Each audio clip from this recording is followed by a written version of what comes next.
Hello and welcome to the Georgian Book Club. So today we have part 2 of the Ossian fraud, and in this video we are going to be concentrating on Samuel Johnson's objection to the Ossian fraud.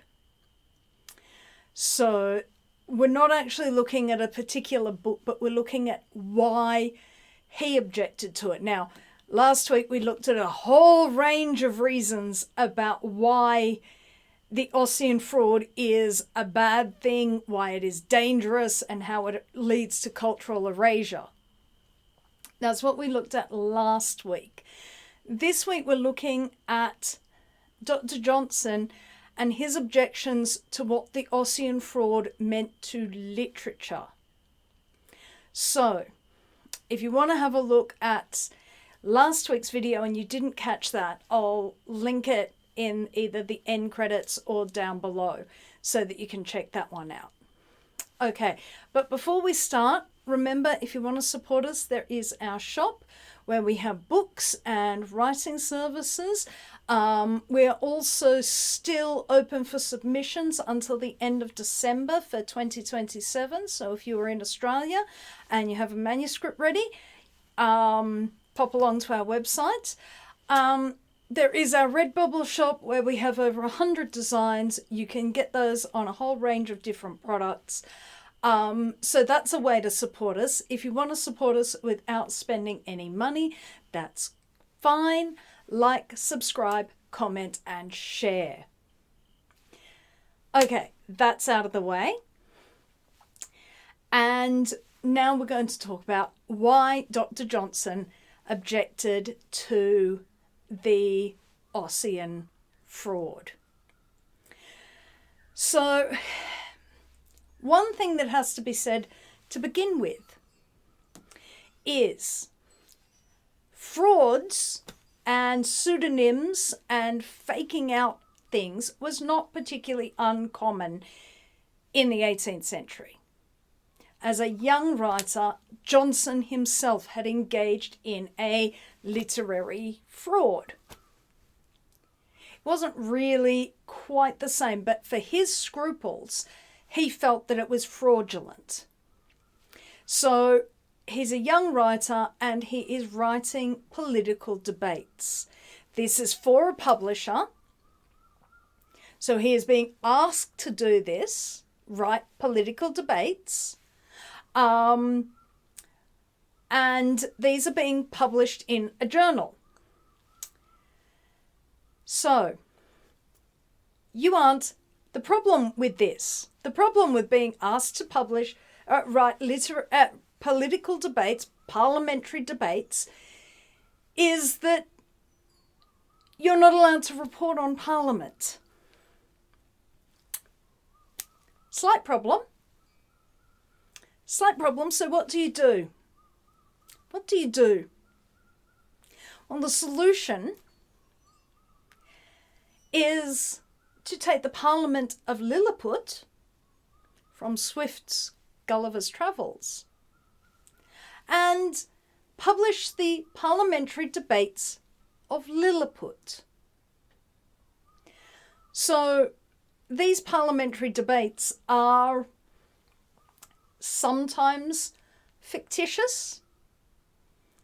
Sometimes they are far more based and more accurate of what is actually being debated in Parliament, but they're disguised. The level of imaginative work that Johnson did, he did in his old age rather exaggerate. There is, from the historical record, what little of it can be actually cobbled together, they weren't too bad. They weren't exactly completely fraudulent. Johnson was a very scrupulous man, which can be, which he can only be admired for, but he felt that they were incredibly fraudulent, that he felt that they were a debasement of history, a befouling of the papers that would be passed down to subsequent generations, and he felt very bad about these. At the time, these launched his literary career. He was a Grub Street writer. He was a Grub Street writer, remembering the great dictionary. He wasn't always Dr. Johnson. The doctorate is an honorary doctorate. Dr. Johnson was hired. He was hired to write the dictionary. It was not a passion project. This was a Grub Street hire. So fraudulent writing was not unknown in this world, and Dr. Johnson had himself engaged in this. The Scribalians frequently used false names. You get Jonathan Swift writing as Isaac Bickerstaff. You get Alexander Pope writing as Martinus Scribalius. People used false names. People wrote things that aren't exactly true for various different reasons. It was not the same way that any writing happens. Writing happens basically to make money, especially in the 18th century. This is really the beginnings of that making money. And people are doing this in whatever way they can. And if they've got something that's a bit too risque to say, then you publish anonymously or you publish under a pseudonym. So that in itself is not exactly, it's not why he should come down like a ton of bricks on James McPherson, but treat someone like Swift or Pope with great respect. It's not that entirely. So, especially when it's something he himself had done. So we're going to clear that out of the way in the first place. We're not going to accuse Dr. Johnson of being a hypocrite. He was very, very aware of what he had done, probably too scrupulously aware of what he had done. Now, another thing that you will no doubt come up with in your, oh, but what about? I'm trying to get rid of the whataboutisms up front before we begin this discussion. But what about Candide? What about Gulliver's Travels? What about Rasselas? Are these not imaginative worlds?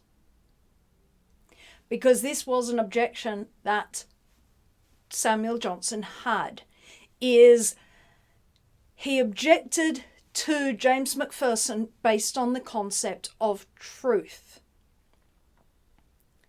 Now, you would be very right to say, well, Candide is more or less a fairy tale. Rasselas is a fairy tale.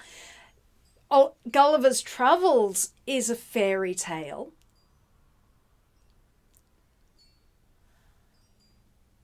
But the thing that makes those works stand out from something in Johnson's mind, what about, and we can go further back, what about The Tempest? What about A Midsummer's Night Dream? They're not truthful. If we're going to go into the whataboutisms. Well, the answer to that would be that the core of those texts, the thing that those texts are about, is truthful. Gulliver's Travels is a satire of the English world. Candide is a satirical text. It is satirizing the concept of optimism as a way of living. Rasselas is not exactly is not a satire. Rasselas, on the other hand, is using a fantastical framework to talk about happiness and to talk about what it is to live a good life and to be happy in life, that there is no single prescription for. What about Shakespeare? Well, once you strip out the fairies and the supernatural, those plays are often about, at bedrock, real people with real emotions having a real crisis. Whether it's Prospero having the opportunity to revenge himself on the people who have done him ill, whether it is the lovers run off into the forest for the desire, for wishing to avoid dire, hideous punishments. Those are base bedrocks that the fantastical elements augment. But if you strip the fantastical elements out, those base bedrock things serve to be the core of that play. The fantastical give it something extra, but they're not the central part of the play. They're not the thing that is most important.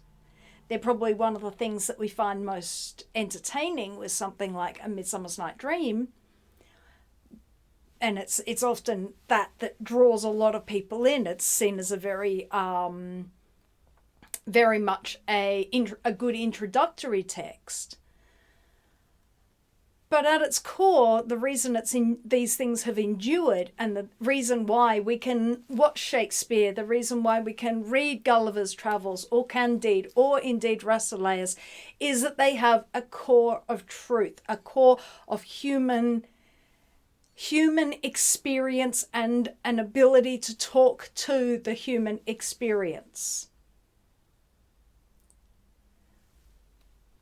That is what Dr. Johnson means by truth in literature. And ultimately the what is happening with James McPherson and Dr. Johnson is two diametrically opposed concepts of what literature is for. The other thing that I remember, whataboutism. What about translations being a bit dodgy, overzealous editorial hand, shall we say? So Pope's Iliad looks nothing like a more language accurate Iliad. We talked about that, about the fact that Pope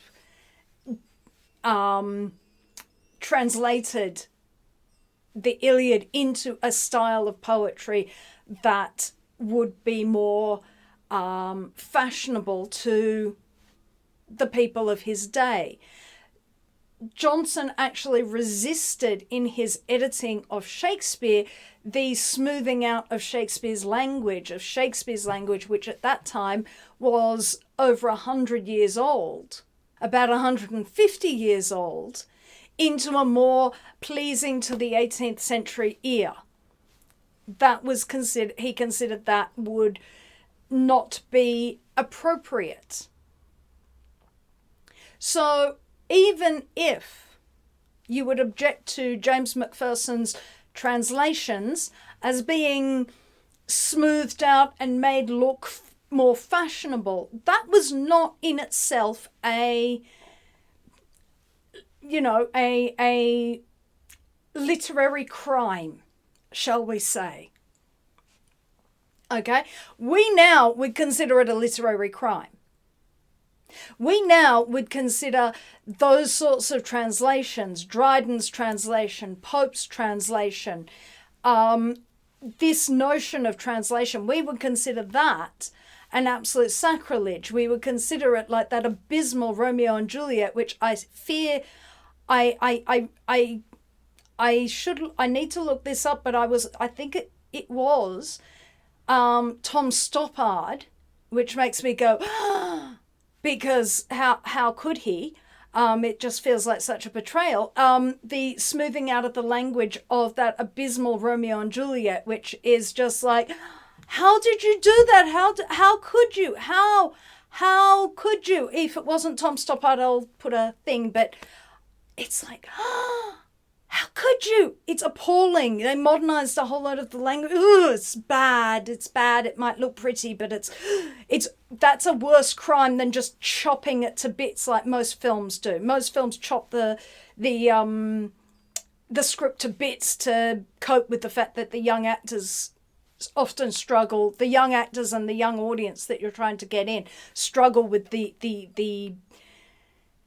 weight of a full Shakespeare script. But the idea of actually tinkering with, not just cutting is forgivable. Tinkering, that is a crime.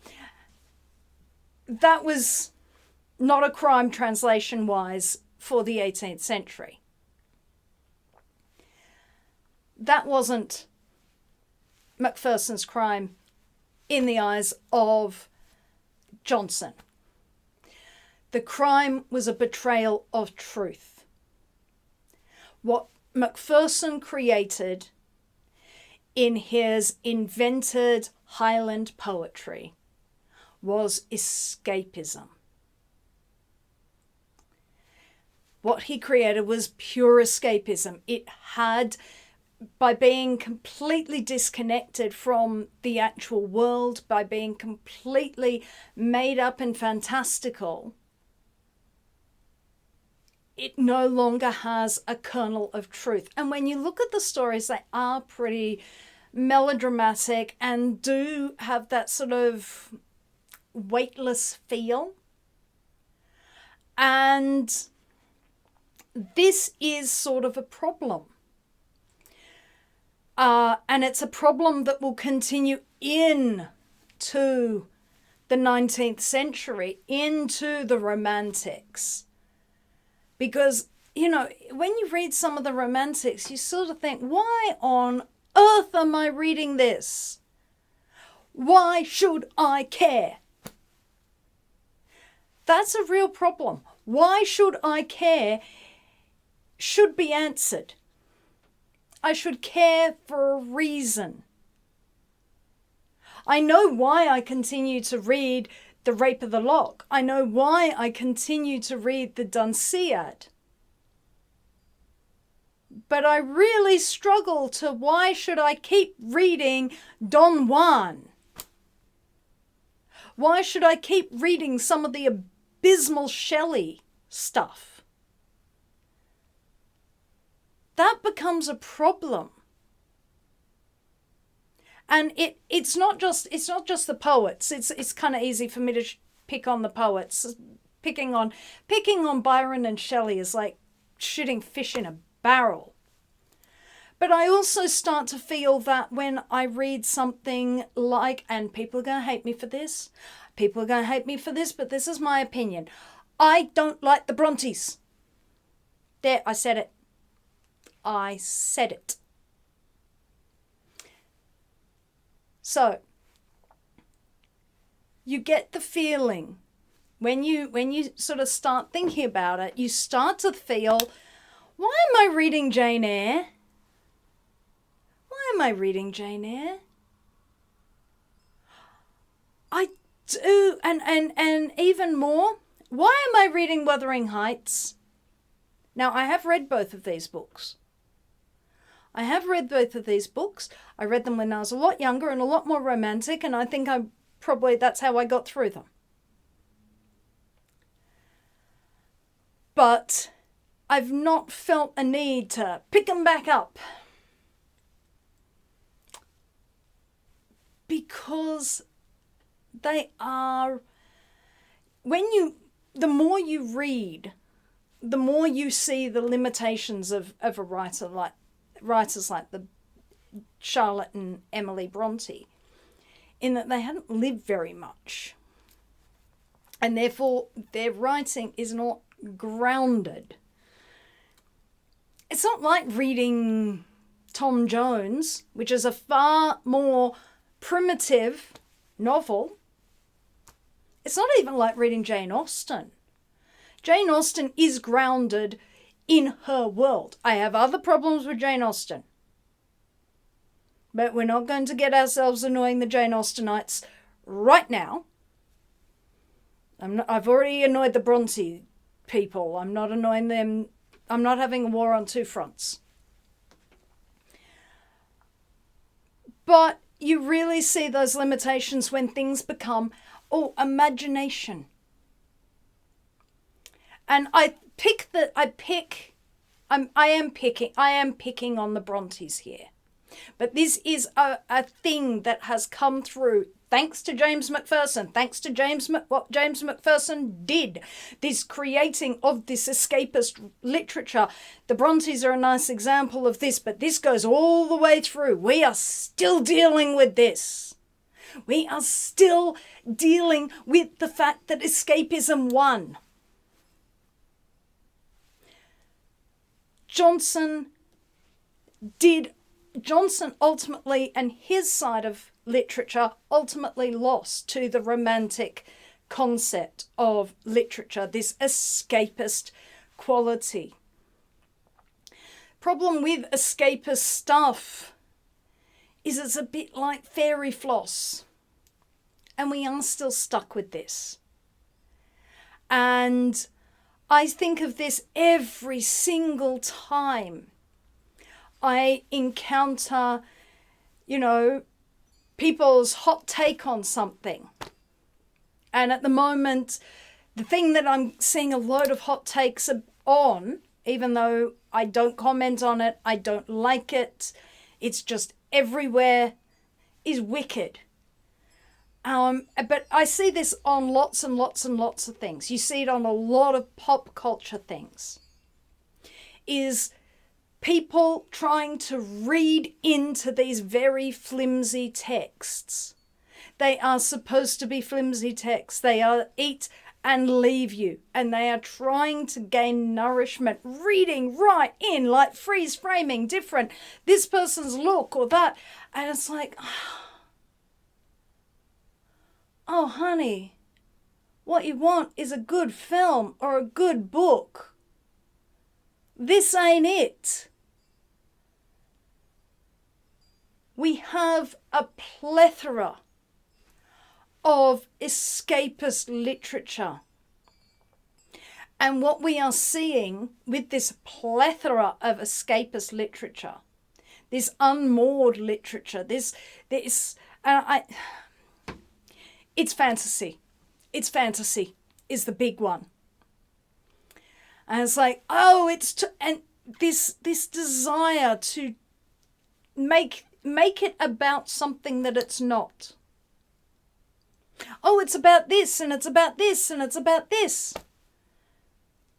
I was like, it's a kid's book. It's a kid's book, sweetheart. You want to read about fascists? There are plenty of books about fascists. It's a kiddie book. Leave it alone. Find something else. That is something that we are still dealing with because of the lack of truth in literature. If something isn't true, it has no nourishment for us. It's something you consume. Sure, I consume rock biographies. They're fun. But I don't pretend they have any deeper meaning other than me being a sticky beak in a famous person's life. They're written like journalism. Even the good ones are written with that ease of reading, which, given some of the other things I read, is a nice relief, especially when you're tired. You can pick them up and put them down and read them not chronologically. Brilliant. I like doing that. That's something that I relax with. I'm not saying that it's bad. What I am saying is a problem is that we have, but because these things are so prevalent, People are forgetting that there are books. The point of writing at all, is to communicate truth to another person, to communicate the truth of our lives, our experiences to another person. This is what Dr. Johnson believed was the purpose of literature. But as we move into the Romantics, it becomes escapism.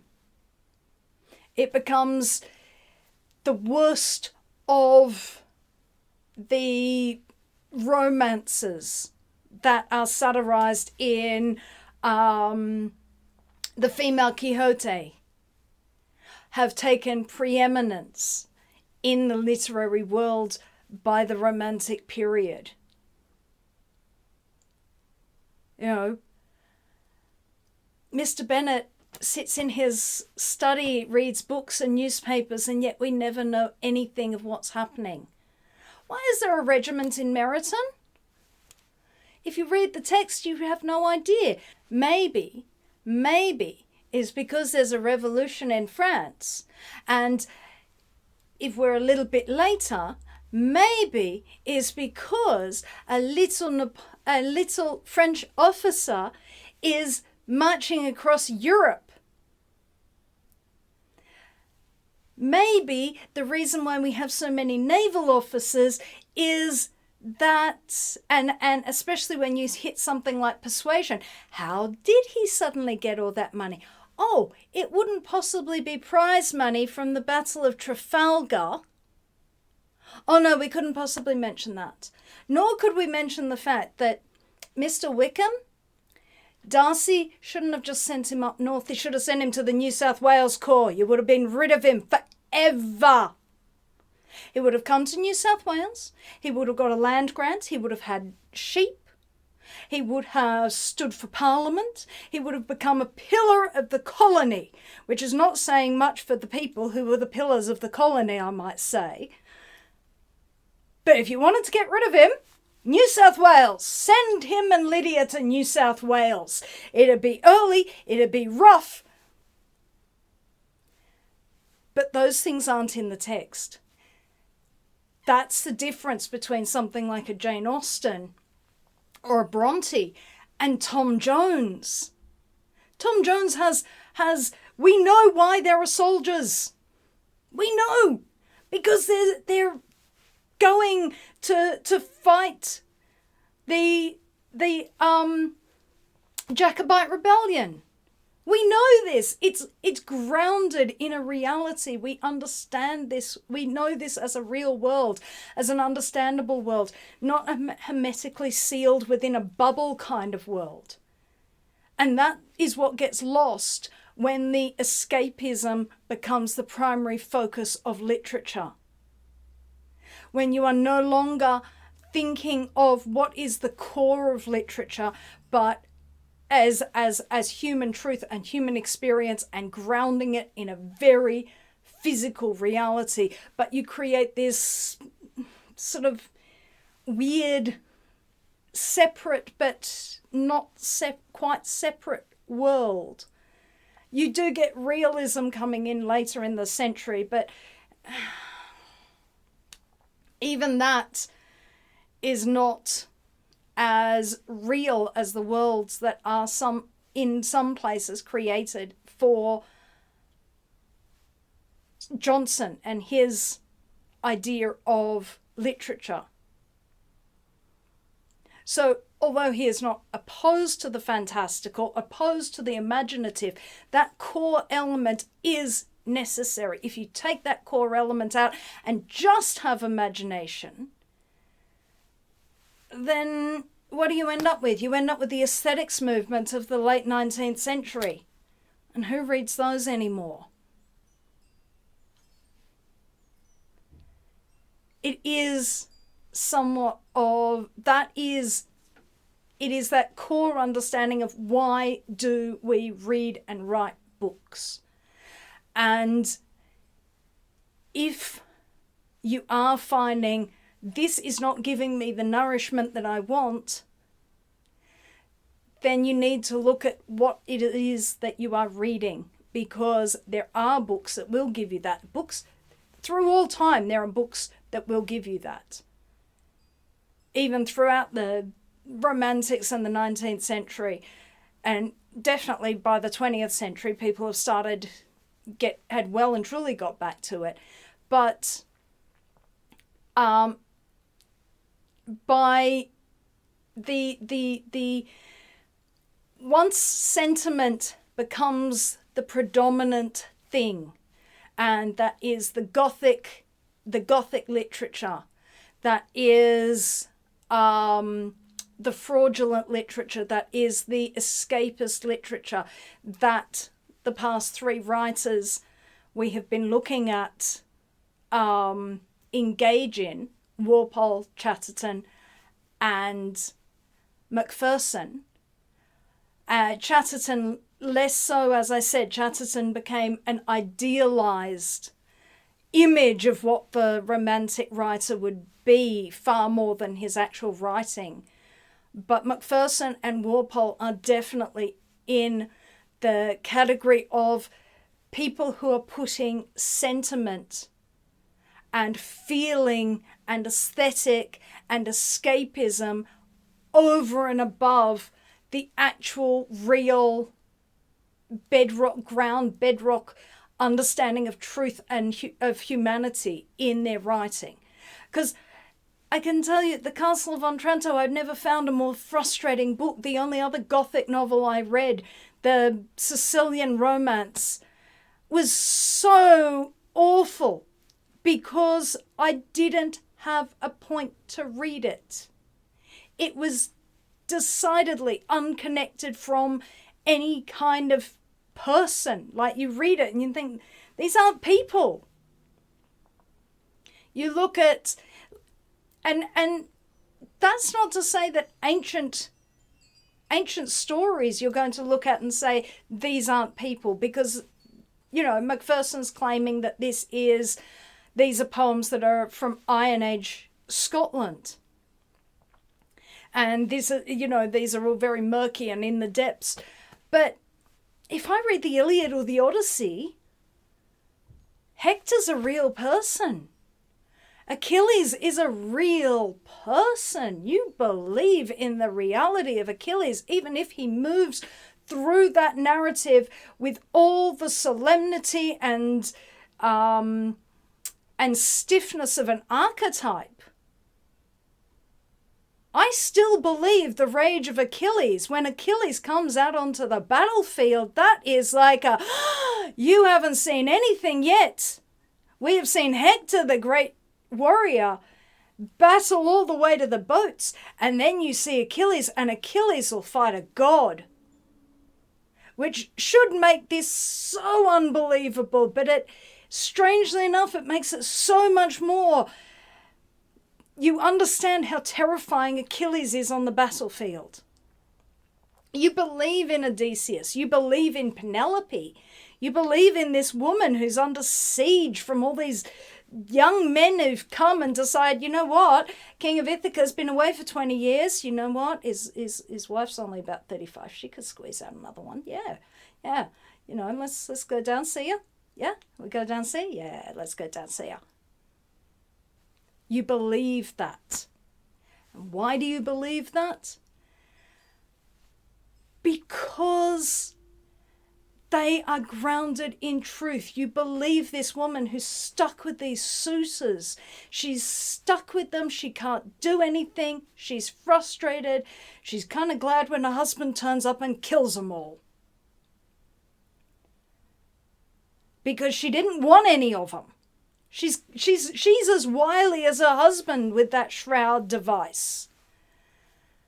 But now they found that one out, and now she's really, pick one of us. Oh, but I don't think my husband's dead. Yeah, well, pick one of us. You believe her because it's grounded in truth. You don't believe McPherson, and you just don't believe those characters. You just don't. So that is what they did to literature is they changed it from something grounded to something that was more ephemeral. And we haven't got rid of that yet. And we haven't got rid of it because I don't think we can get rid of it. But at the same time, we have a lot of people who are desperate for more and not knowing where to find it. Not even knowing that more exists. And I put part of this down to people doing a leave-a-site reading of texts. It's not good. Janice talks all about that. She told me about that. But